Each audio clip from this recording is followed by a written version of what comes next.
Hello friends, मी Vishakha. Global online मराठीमध्ये आपल्या सर्वांचं स्वागत आहे. आजच्या सेशनमध्ये आपल्याला राष्ट्रसंत तुकडोजी महाराज नागपूर युनिव्हर्सिटी, ज्याला आपण RTMNA म्हणून ओळखतो, या युनिव्हर्सिटीच्या PhD एंट्रन्स टेस्टसाठी रिसर्च मेथॉलॉजीचा स्टडी करायचा आहे. ज्याचं हे आजचं आपलं 17वा लेक्चर आहे. ऑलरेडी 16 लेक्चर्स कंप्लीट झालेले आहेत. रिसर्च मेथॉलॉजीवरचे MCQs थ्रू आपण कन्सेप्ट क्लिअर करत आहोत, ज्या महत्त्वाच्या आहेत आपल्या रिसर्च मेथॉलॉजी टॉपिकमध्ये. सो MCQ प्रॅक्टिस देखील आपल्या या सेशन्समध्ये होत आहे. तर सुरू करूयात आपल्या सेशनला. सेशन स्टार्ट करण्यापूर्वी एक इम्पॉर्टंट सूचना किंवा संधी आहे त्या स्टुडंटसाठी जे स्टुडंट्स यावर्षीची एक्झाम टार्गेट करत आहेत. जसं की आपल्याला माहिती आहे एक्झामचा पॅटर्न असा आहे की 50% मार्क्स किंवा 50 मार्क्स हे एक सेक्शनला आहेत आणि दुसऱ्या सेक्शनला 50% मार्क्स आहेत, 50 गुण आहेत. टोटल 100 मार्क्सची ही एक्झाम आहे. ज्याच्यामध्ये पहिला पार्ट सेक्शन ए जो आहे तो रिसर्च मेथॉलॉजी आणि जनरल ॲप्टिट्यूडवरती आहे. रिसर्च ॲप्टिट्यूड आणि जनरल ॲप्टिट्यूड असं त्याला म्हटलं जातं. तर त्यामध्ये रिसर्चवरती 40 क्वेश्चन्स आणि जनरल ॲप्टिट्यूडवरती 10 क्वेश्चन्स असा हा रेशिओ असणार आहे. सो यासाठी आम्ही एक फुल कोर्स घेऊन आलो स्पेशली फॉर सेक्शन ए. ठीक आहे, ज्याच्यामध्ये तुम्हाला मिळणार आहेत 20 संपूर्ण अभ्यासक्रमावरील मॉक टेस्ट, ज्यामध्ये 10 मॉक टेस्ट या रिसर्च मेथॉलॉजीच्या असतील आणि उरलेल्या 10 जनरल ॲप्टिट्यूडवरती असतील. सोबतच संपूर्ण अभ्यासक्रमावरील notes, video lectures, 1500 plus MCQ PDF for research methodology. जसं की वेटेज रिसर्च मेथॉलॉजीला जास्त आहे सेक्शन ए मध्ये, तर त्यासाठी ही सरावासाठी MCQ PDF तुम्हाला आम्ही प्रोव्हाइड करत आहोत. असा हा फुल कोर्स आहे 599 रुपयाला. इकडे दिलेल्या WhatsApp नंबरवरती तुम्ही मेसेज करून लगेचच रजिस्ट्रेशन करून लगेचच कोर्सला जॉइन होऊ शकता. हा कोर्स तुम्हाला गॅरंटेड सिलेक्शन करून देणार आहे, कारण असा हा कोर्स डिझाइन केलेला आहे की तुमचा सेक्शन ए एकदम परफेक्ट होणार आहे आणि फार थोडे पर्सेंटेज म्हणजे 50% मार्क व्हायला ह्याच्यामध्ये खूप हेल्पफुल होणार आहे सेक्शन ए मध्ये फुल कोर्समध्ये. ओके. तर आज आपण बघतो रिसर्च मेथॉलॉजी युनिट 5 मध्ये सॅम्पलिंग टेक्निक्स किंवा सॅम्पलिंग म्हणजे काय आहे याबद्दल आपण बघणार आहोत. तर याचा सिलेबस मध्ये जर आपण सिलेबस वाईज चाललो आणि हे आपलं 5वं युनिट आहे चालू. त्या युनिट मध्ये काय काय सिलेबस आहे?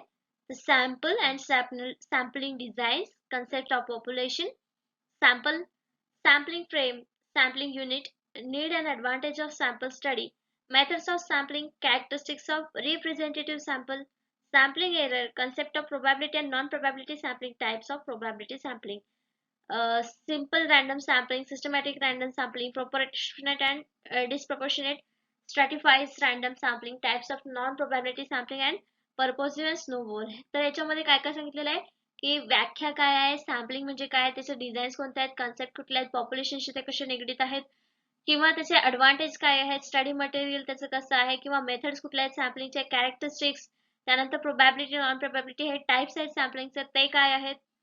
त्यानंतर रँडम सॅम्पलिंग, सिस्टमॅटिक सॅम्पलिंग हे प्रोबॅबल आहेत की नॉन प्रोबॅबिलिटी मध्ये येतात. हे सगळं जे आहे ते या सिलेबस मध्ये युनिट 5 मध्ये आपल्याला आपल्या अभ्यासाचे आहे, जे MCQ थ्रू आपण क्लिअर करतो आहोत. तर आजच्या सेशनला आपण सुरू करूया MCQ थ्रू. आजचा पहिला प्रश्न बघतो आपण. Of the following sampling methods म्हणजे खाली दिलेल्या सॅम्पलिंग मेथड्स पैकी which is the probability method. तर आपल्याला माहिती आहे सॅम्पलिंगचे दोन टेक्निक्स आहेत. सॅम्पलिंगचे दोन प्रकार आहेत. एक आहे प्रोबॅबिलिटी आणि दुसरं आहे non probability, which is non probability. तर हे दोन मेन प्रकार आहेत आणि त्याच्यामध्ये मग वेगवेगळे सॅम्पलिंगचे सॅम्पल हे कॅटेगराइज केलेले आहेत, कुठले प्रोबॅबल आहेत आणि नॉन प्रोबॅबल आहेत. तर आपल्याला काही ऑप्शन्स दिलेले आहेत, त्यापैकी कुठलं प्रोबॅबिलिटी मेथड आहे ते सांगायचं आहे. तर इथे ऑप्शन्स दिलेले आहेत आपल्याला: judgement, quota, simple random and convenience. त्यापैकी करेक्ट जे आन्सर आहे ते आहे C, sample simple random sampling, साधे यादृच्छिक सॅम्पल नमुना जे आहे तो आपला प्रोबॅबिलिटी सॅम्पलिंग मधला प्रकार आहे. म्हणजे आपल्याला एक तर समजलं की प्रोबॅबिलिटी मध्ये कुठला एक प्रकार आहे आपला, तो आहे simple random sampling.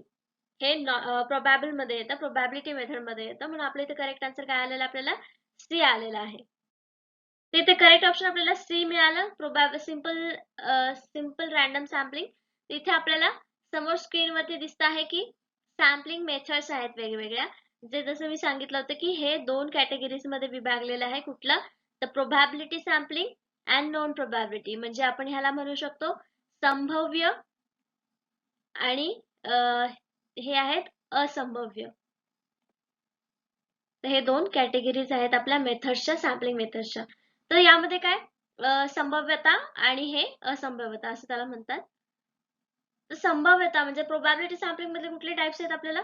Simple random, systematic, स्ट्रॅटिफाईड आणि क्लस्टर. तर आपल्याला हे लक्षात ठेवायचं कुठल्या ह्याच्यामध्ये कुठले आहेत. तर प्रोबॅबिलिटी मध्ये सिंपल, सिस्टमॅटिक, स्ट्रॅटिफाईड आणि क्लस्टर. आणि इकडे नॉन प्रोबॅबिलिटी सॅम्पलिंग मध्ये कुठले कुठले आहेत? कन्व्हिनियन्स, कोटा, जजमेंट आणि स्नोबॉल.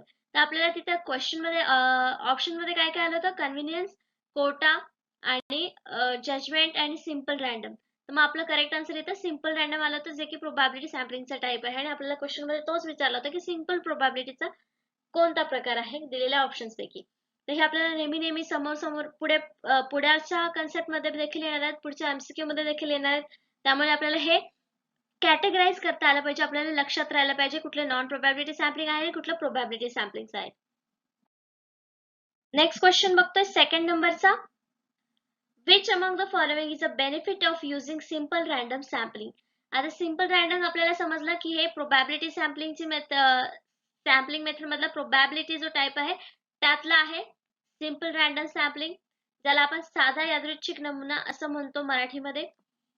तर त्यापैकी म्हणजे त्याचा फायदा काय आहे, हे जे मेथड आपण निवडतो तर त्याचा फायदा काय हे आपल्याला सांगायचं आहे दिलेल्या ऑप्शन्स पैकी. तर ऑप्शन्स दिलेले आहेत. The results are always representative, परिणाम नेहमी प्रातिनिधिक असतात म्हणून. Interviewers can choose respondent freely, मुलाखतकार मुक्तपणे प्रतिसादकर्त्याची निवड करू शकतात म्हणून. Informant can refuse to participate, माहिती देणारे सहभागी होण्यास नकार देऊ शकतात. And we can calculate the accuracy of the result, निकालांची अचूकता आपण मोजू शकतो. तर याच्यातलं करेक्ट जे आन्सर आहे ते आहे D, we can calculate the accuracy of the result. म्हणजे ह्यातला जो कॅरेक्टरिस्टिक्स आपण बनवू शकतो. बेनिफिट तर हा आहे, पण आपल्याला सिंपल रँडम सॅम्पलिंगचं कॅरेक्टरिस्टिक सांगायचं असेल तर ते सुद्धा आपण हे सांगू शकतो की we can calculate the accuracy of result. का? कारण याच्यामध्ये आपण नमुने रँडमली निवडतो आहे, म्हणून आपल्या निकालांची अचूकता जी आहे ते आपण स्वतः कॅल्क्युलेट करू शकतो. अॅक्युरिटी तिथे आपण मोजू शकतो. हा त्याचा फायदा आहे, बेनिफिट आहे सिंपल रँडम सॅम्पलिंगचा. आता बघतो आपण अजून काय फीचर्स आहेत, बेनिफिट्स आहेत सिंपल रँडम सॅम्पलिंग निवडण्याचे. तिथे आपल्याला 7 आपल्याला बेनिफिट्स दिसतात ही मेथड निवडण्याचे. ते एक एक करून आपण बघूया. पहिला आहे, one of the great advantage of simple random sampling method is that it needs only minimum knowledge of study group of population in advance. तर सुरुवातीला आपण नवीन असतो, नवखे असतो जेव्हा रिसर्च करताना, त्यावेळेस आपल्याला ही जी सॅम्पल मेथड आहे, सॅम्पल निवडण्याची मेथड आहे ती सर्वात सोपी असते. त्याच्यामध्ये कमी नॉलेज लागतं, आपल्याला जास्त ऍक्युरेट नमुने निवडण्यासाठी गरज नाही पडणार. इथे रँडमली आपण इथे सॅम्पल निवडत असतो आणि ती आपल्याला एक सोपी पद्धत वाटते जेव्हा आपण सुरुवात करत असतो रिसर्चसाठी. तर हा झाला पहिला पॉइंट, पहिला बेनिफिट. तर आपल्याला अजून 7 बेनिफिट बघायचे आहे.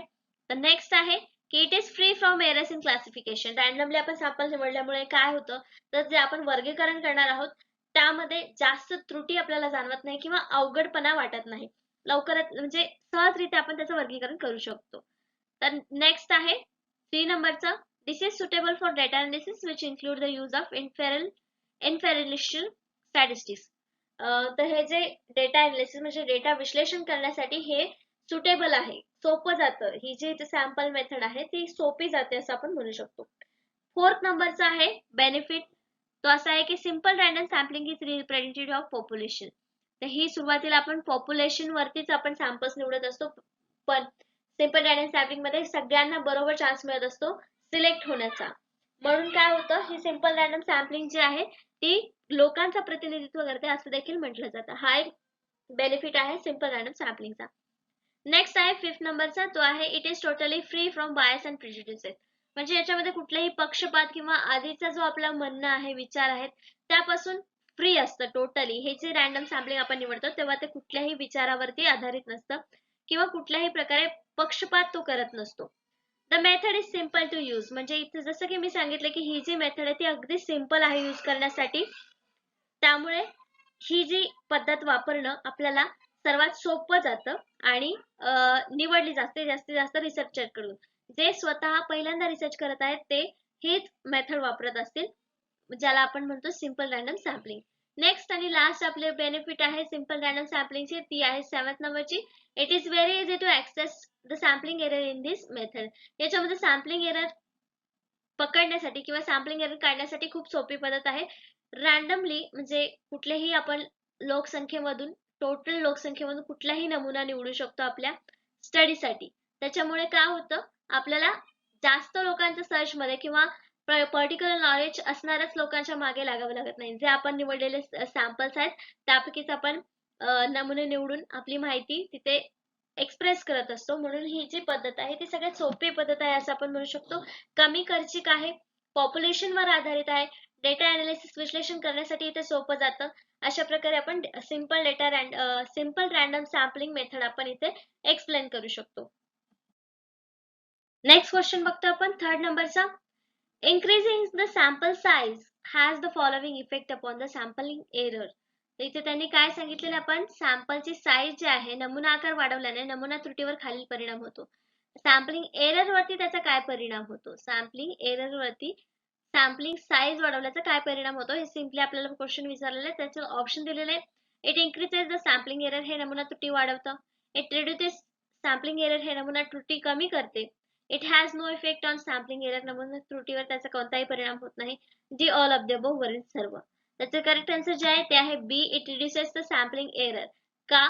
जेव्हा आपण नमुना आकार वाढवतो तेव्हा आपल्याला रिझल्ट मध्ये जास्त क्लिअरन्स येत जातो.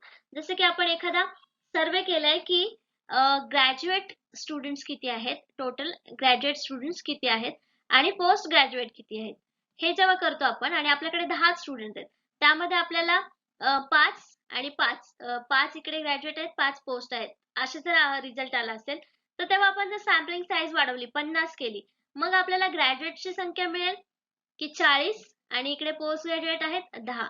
तर हे सॅम्पलिंग साईज वाढवल्यामुळे शक्य झालं की आपल्याला क्लिअर करणं, त्रुटी कमी करणं किंवा आपल्याला जास्त ॲक्युरेट रिझल्ट मिळण्यासाठी ही मदत करणं.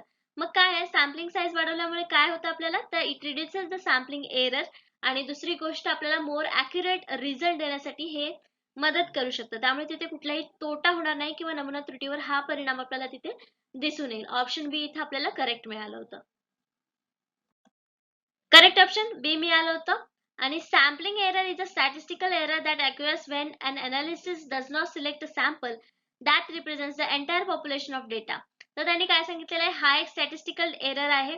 सॅम्पलिंग एररला आपण स्टॅटिस्टिकल एरर म्हणू शकतो. कधी काय आपण काय करतो डेटा विश्लेषण करत असताना त्याच्यामध्ये सगळी लोकसंख्या आपल्याला पॉप्युलेशन तिथे नसते त्याच्यामुळे ॲक्युरेट रिझल्ट मिळत नाही किंवा चांगला डेटा तिथे प्राप्त होत नाही. मग अशा वेळेस जसं आपण उदाहरण बघितलं ग्रॅज्युएट लोक किती, पोस्ट ग्रॅज्युएट लोक किती, तर 10 लोकांमध्ये आपल्याला जास्त ॲक्युरेट रिझल्ट मिळाला नाही, तिथं टाय होत होतं. मग आपण सॅम्पलिंग साईज वाढवली मग तिथे एरर सॅम्पलिंगचा एरर येण्याची पद्धत जी आहे ती कमी झाली किंवा शक्यता कमी झाली असं आपण म्हणू शकतो. As a result the result found in a sample do not represent the result that would be obtain from entire population. म्हणजे आपण जो काय रिझल्ट आहे तो पूर्ण पॉप्युलेशनला लागू करू शकत नाही जेव्हा आपल्याकडे सॅम्पल साईज पण छोटी असेल किंवा सॅम्पलिंग एरर तिथे येत असेल तेव्हा. Sampling is an analysis performed by selecting the number of observation from larger population. मग सॅम्पलिंग अनालिसिस कसं करतो आपण एका लार्जर नंबरच्या पॉप्युलेशन मधून. हे समजा पॉप्युलेशन आहे लार्जर नंबरचा आणि त्यातमध्ये आपण एक ग्रुप सिलेक्ट करतो त्याचं ऑब्झर्वेशन करतो आणि मग ते ऑब्झर्वेशन केल्यानंतर सगळ्यांना लागू होतं की नाही ते चेक करतो. The method of selection can process both sampling errors and non-sampling errors. तर याच्यामध्ये या मेथडमध्ये आपल्याला कशा पद्धतीची देखील सॅम्पलिंग एरर येऊ शकतात. मग ते प्रोबॅबल असतील, नॉन प्रोबॅबल असतील, सॅम्पलिंग एरर आणि नॉन सॅम्पलिंग एरर कशाही प्रकारचे येऊ शकतात. तर अशा प्रकारे आपण सॅम्पलिंग एरर काय आहे किंवा स्टॅटिस्टिकल एरर काय आहे हे सांगू शकतो आणि त्यामुळे जे सॅम्पलिंग एरर्स आहेत त्याच्यावर परिणाम कसे होऊ शकतात ते देखील सांगू शकतो. नेक्स्ट क्वेश्चन आहे 4th नंबरचा. Which of the following is not a type of non probability sampling. तर लास्ट आपण फर्स्ट क्वेश्चन मध्ये बघितलं होतं की प्रोबॅबिलिटी सॅम्पलिंग आणि नॉन प्रोबॅबिलिटी सॅम्पलिंग असे दोन प्रकार आहेत सॅम्पलिंग मेथडचे. आणि आता आपल्याला क्वेश्चन मध्ये विचारलेले की not type of non probability sampling म्हणजे सगळे जे दिलेले आहेत ते बाकीचे प्रोबॅबिलिटी सॅम्पलिंगचे मेथड्स आहेत आणि एकच कुठला तरी जो आहे जो नॉन प्रोबॅबिलिटी सॅम्पलिंगचा आहे. Actually sorry, which of the following is not type of non probability sampling. म्हणजे सगळे जे आहेत ते नॉन प्रोबॅबिलिटीचे एकच फक्त प्रोबॅबिलिटी सॅम्पलिंगचा ऑप्शन आपल्याला याच्यामधून काढायचा आहे. तर ऑप्शन्स दिलेले आहेत quota sampling, convenience sampling, snowball sampling आणि स्ट्रॅटिफाईड रँडम सॅम्पलिंग. तर सिंपल रँडम सॅम्पलिंग सारखा दुसरा प्रकार आपण बघितला होता जो प्रोबॅबिलिटी सॅम्पलिंग मध्ये येतो तो आहे स्ट्रॅटिफाईड रॅन्डम सॅम्पलिंग 2 असे कप्पे बघितले होते. त्याच्यामध्ये प्रोबॅबल, नॉन प्रोबॅबल बघितलं होतं. मग त्याच्यामध्ये सिंपल रॅन्डम, स्ट्रॅटिफाईड सॅम्पलिंग हे वेगवेगळे प्रकार बघितले होते. मग आपल्याला माहिती आहे डी ऑप्शन जे आहे ते इथे करेक्ट आन्सर आहे. कारण स्ट्रॅटिफाईड रॅन्डम सॅम्पलिंग हा प्रोबॅबिलिटी सॅम्पलिंगचा टाइप आहे. म्हणजेच तो नॉन प्रोबॅबिलिटी सॅम्पलिंगचा टाइप आहे. इथे आपण करेक्ट आन्सर असं देऊ शकतो. तर आता आपण बघूया स्ट्रॅटिफाईड रॅन्डम सॅम्पलिंग म्हणजे काय किंवा या मेथड मध्ये काय दाखवलं जातं. Stratified random sampling is a method of sampling that involves the division of population into smaller subgroups known as strata. In stratified random sampling or stratification, the strata are formed based on members' shared attributes and characteristics such as income or education and attainment. तिथे काय सांगितलेलं आहे, एक पॉप्युलेशनचा group आहे आणि त्या ग्रुपमधून काही स्पेशल कॅरेक्टरिस्टिक असलेले ग्रुप आपण निवडतो, सब ग्रुप्स, स्मॉलर ग्रुप्स. आता समजा हे 50 लोक आहेत आणि आपण 10-10 चे ग्रुप केलेले आहेत आणि प्रत्येक ग्रुपमध्ये हे टोटल हे 50 आहेत आणि 10-10 चे ग्रुप केलेले आहेत आणि प्रत्येक याच्यामध्ये सेम कॅरेक्टरिस्टिक्स आहेत. यांचं एज्युकेशन चांगलं आहे, यांचं नोकरी चांगली आहे, यांचा पेमेंट चांगला आहे, यांचा बिझनेस आहे आणि हे चांगलं कमवतात सगळ्यांपेक्षा. असे वेगवेगळे ग्रुप आहेत, स्मॉल ग्रुप आहेत, पण सगळ्यांचे कॅरेक्टरिस्टिक्स त्या ग्रुप मधल्या लोकसंख्येचे किंवा त्या ग्रुप मधल्या पॉप्युलेशनचे सॅम्पल्सचे हे ग्रुप जे आहेत ते समान आहेत. मग हे जे डिव्हिजन ग्रुप आपण पाळलेले आहेत त्याला आपण काय म्हणतो, स्ट्रॅटिफाईड रॅन्डम सॅम्पलिंग. मग आपल्याला फक्त काय पाहिजे की चांगलं एज्युकेशन घेणारे, मग आपण हा ग्रुप सिलेक्ट करतो. तेव्हा आपण काय करत असतो, तर आपण स्ट्रॅटिफाईड रॅन्डम सॅम्पलिंग वापरत असतो आपल्या स्टडीसाठी रिसर्च मध्ये. Stratified random sampling is also called proportional random sampling or quota random sampling. तर याला आपण दोन नावं वेगळी सुद्धा देऊ शकतो stratified random sampling ला. ते आहेत proportional random sampling आणि दुसरं आहे कोटा रॅन्डम सॅम्पलिंग. हे दोन प्रकार म्हणजे कधी कधी क्वेश्चन आपल्याला असं येऊ शकतं की प्रोपोर्शनल रॅन्डम सॅम्पलिंग आणि कोटा रॅन्डम सॅम्पलिंगला आपण काय म्हणतो किंवा या प्रकारचं कुठलं सॅम्पल आहे. तर आपण तिथे स्ट्रॅटिफाईड रॅन्डम सॅम्पलिंगचे कॅरेक्टरिस्टिक किंवा त्याचं काम आपण तिथे एक्सप्लेन करणार आहोत. नेक्स्ट क्वेश्चन आहे 5th नंबरचा. Sample is a regarded as a subset of. नमुना कशाचा उपसंच मानला जातो, म्हणजे सॅम्पल आपण कशातून निवडतो. एक गट आहे, त्या गटातलं सॅम्पल निवडणं म्हणजे हा सॅम्पल म्हणजे उपसंच आहे त्या गटाचा, असा प्रश्न आहे. तर तो कशाचा असतो. ऑप्शन्स आहेत डेटा, सेट, डिस्ट्रीब्युशन, वितरण, वितरण, पॉप्युलेशन, लोकसंख्या, असे 4 ऑप्शन आहेत आणि यापैकी करेक्ट आन्सर एकच आहे, ते आहे पॉप्युलेशन, लोकसंख्या. कारण सॅम्पल्स आपण कशामधून निवडतो, पॉप्युलेशन मधून, लोकसंख्येमधून. म्हणजेच लोकसंख्येचा उपसंच आपण कशाला म्हणू शकतो, सॅम्पलला. सॅम्पल मध्ये सुद्धा लोकच असतात जे स्पेशली आपण निवडलेले असतात. इथे आपल्याला करेक्ट ऑप्शन डी मिळालं, पॉप्युलेशन. पॉप्युलेशन हा सॅम्पलिंग हा पॉप्युलेशनचा सबसेट आहे. तर बघूया, in basic term a population is a total number of individuals, animals, items, observation, data, etc. of any given subject. So the sample, in other words, in a portion, part, or the fraction of the whole group and acts as a subset of the population. Samples are used in variety of setting where the research is conducted. तर त्यांनी काय सांगितलेलं आहे, पॉप्युलेशनला कसे relate करतात ते, कारण आपण एलिमेंट्स जे निवडतो म्हणजे सॅम्पल्स जे निवडतो तर ते कधी ॲनिमल्स असू शकतात, आयटम्स असू शकतात, निरीक्षणवर असू शकतं किंवा डेटा म्हणजे जी माहिती आपण गोळा करतोय ती त्याच्याशी निगडीत असू शकते, त्याच्या विषयाशी. पण शेवटी ते कशाचे असतात, ते ग्रुप्स असतात. कसले, पॉप्युलेशनचे. Portion, part, fraction of the whole group, एका ग्रुपचा छोटासा पार्ट, असे जे वेगवेगळे सब ग्रुप्स पडतात ते पॉप्युलेशनशीच रिलेटेड असतात, असं यांचं म्हणणं आहे. नेक्स्ट क्वेश्चन बघतो आपण 6 नंबरचा, जो आहे the difference between statistics and parameter is called. म्हणजे सांख्यिकी आणि पॅरामीटर, म्हणजे जे पॅरामीटर आपण ठरवलेलं, पॅरामीटर म्हणजे लिमिट आपण जे ठरवलेली आहे आपल्या रिसर्च साठी किंवा सॅम्पल निवडण्यासाठी, तर त्यामधल्या फरकाला काय म्हणतात. त्याच्यामध्ये डिफरन्स येतो, म्हणजे पॅरामीटर ठरवलेलं आहे त्याच्यापेक्षा वेगळीच आकडेवारी आपण निवडतोय किंवा त्यापेक्षा वेगळीच आकडेवारी आपल्याला मिळालेली आहे, प्राप्त आकडेवारी पॅरामीटरला मॅच करत नाहीये, तो डिफरन्स जेव्हा येतो तेव्हा तिथे आपण काय म्हणतो. ऑप्शन्स आहेत नॉन रॅन्डम म्हणजे यादृच्छिक नसलेले, प्रोबॅबिलिटी म्हणजे संभाव्यता, सॅम्पलिंग एरर म्हणजे नमुना त्रुटी आणि रॅन्डम म्हणजे यादृच्छिक. तर ह्या दोन्ही मधल्या फरकाला आपण एररच म्हणणार ना. मग आपला करेक्ट आन्सर इथे काय असणार आहे, ते सॅम्पलिंग एरर. कसं, का सॅम्पलिंग एरर म्हणणार आहे आपण, तिथे जेव्हा डिफरन्स येणार तेव्हा आपल्या रिझल्ट मध्ये देखील आपल्याला फरक दिसणार आणि रिझल्ट कधी चुकीचाही असू शकतो जेव्हा या दोन्हीमध्ये फरक येईल तेव्हा. मग त्याला आपण काय म्हणणार तिथं सॅम्पलिंग एरर, नमुना त्रुटी. नमुनामुळेच हे त्रुटी निर्माण झालेली आहे किंवा चुकीचा रिझल्ट आलेला आहे. मग आपलं करेक्ट आन्सर इथे सी आहे. What is the difference between statistics and a parameter? A statistic and parameter are very similar. हे दोन्ही सेमच आहेत. They are both description of the group. म्हणजे दोन्हीही ग्रुपचे डिस्क्रिप्शन असतात एका. Like 50% of dog owners prefer X brand dog food. The difference between statistic and parameter is that statistic describe a sample. तर इथे काय सांगितलेलं आपल्याला स्टॅटिस्टिक डिस्क्राइब करतं काय सॅम्पलला. नमुना जो निवडलेला आहे त्याला नंबर्स मध्ये डिस्क्राइब करायचं काम काय कोण करतं तर हे पॅरामीटर स्टॅटिस्टिक्स. मग उदाहरण काय दिलेलं आपल्याला तिथं की 50% कुत्र्यांचे ओनर हे एक प्रकारचं एक्स ब्रँड जे आहे ते डॉग फूड साठी वापरतात. याच्यामध्ये आपल्याला काय सांगितलं एक सॅम्पल बघितलं आपले किती लोक डॉग फूड वापरतात आणि त्याचे तसेच कुठल्या ब्रँडचे वापरतात तर ते 50%. मग इथे स्टॅटिस्टिक आलं आणि डिस्क्राइब केलं आपल्या सॅम्पलला. अशा प्रकारे आपण सांगू शकतो की स्टॅटिस्टिक सॅम्पलला कसं डिस्क्राइब करतं आणि ह्या दोन्हीमध्ये डिफरन्स काय आहे स्टॅटिस्टिक आणि पॅरामीटर मध्ये.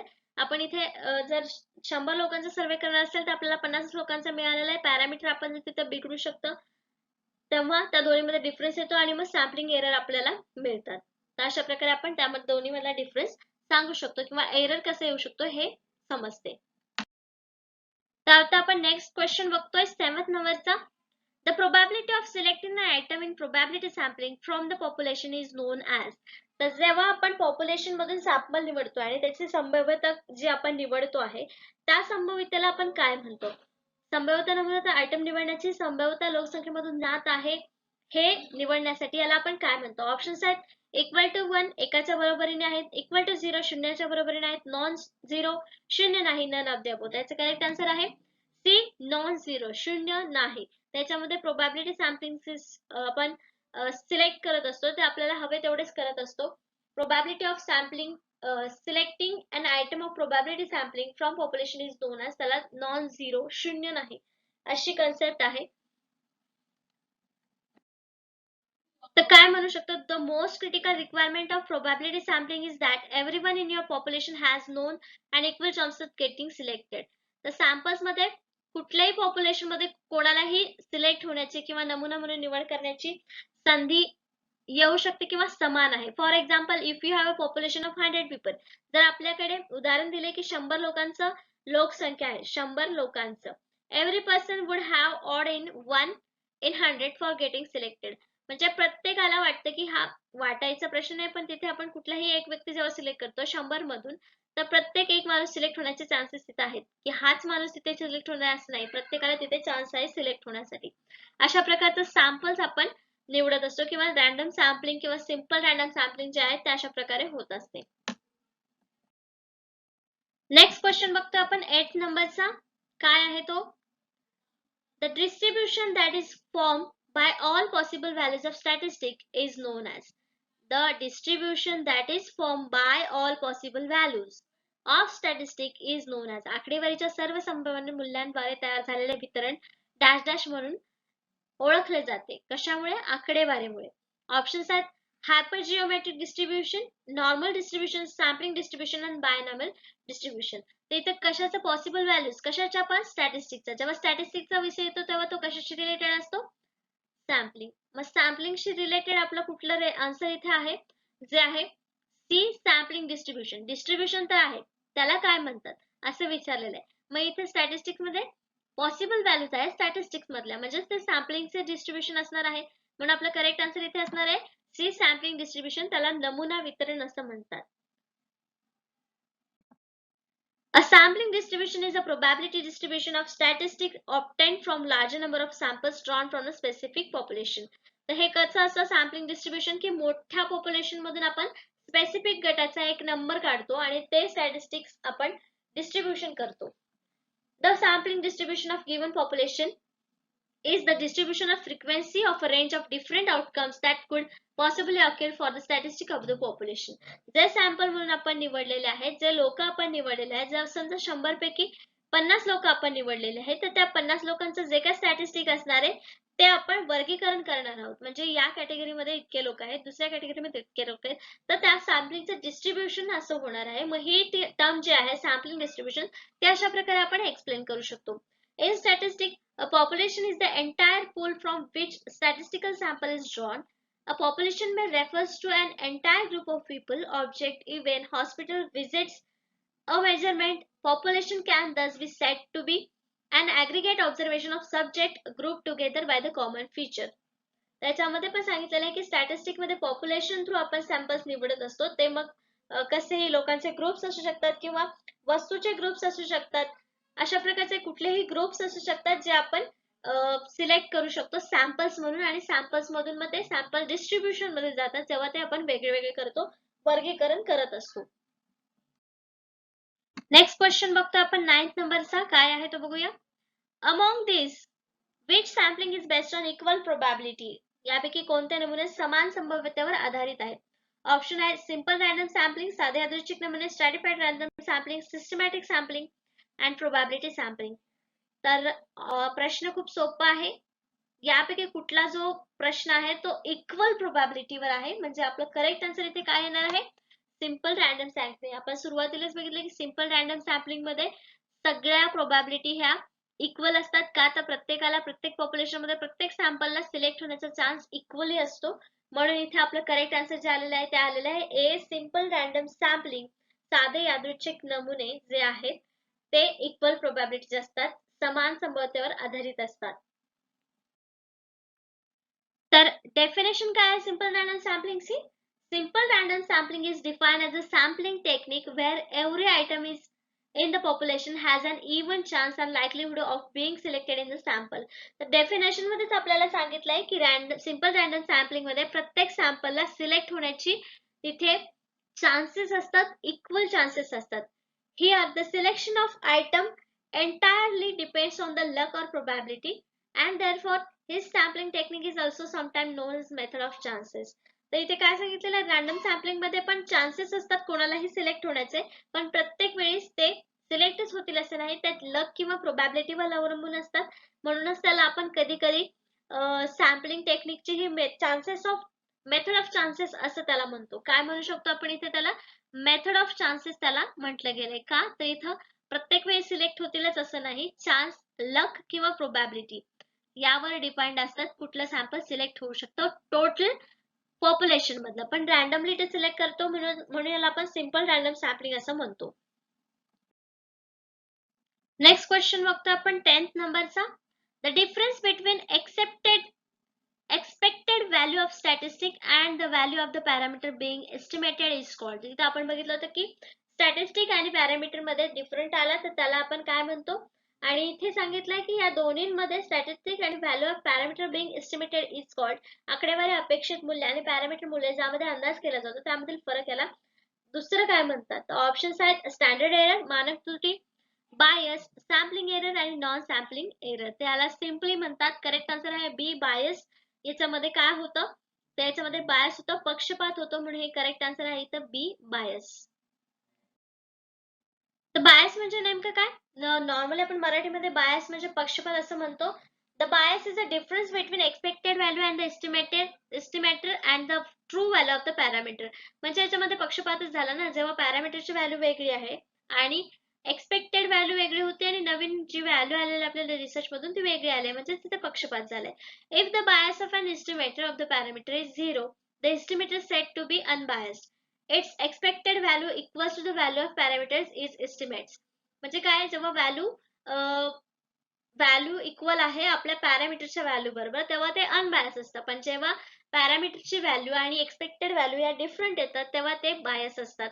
अशा प्रकारे बायस आणि अनबायस या दोन टर्म आपल्याला इथे कळालेल्या आहेत जे सॅम्पलिंग मध्ये येत असतात.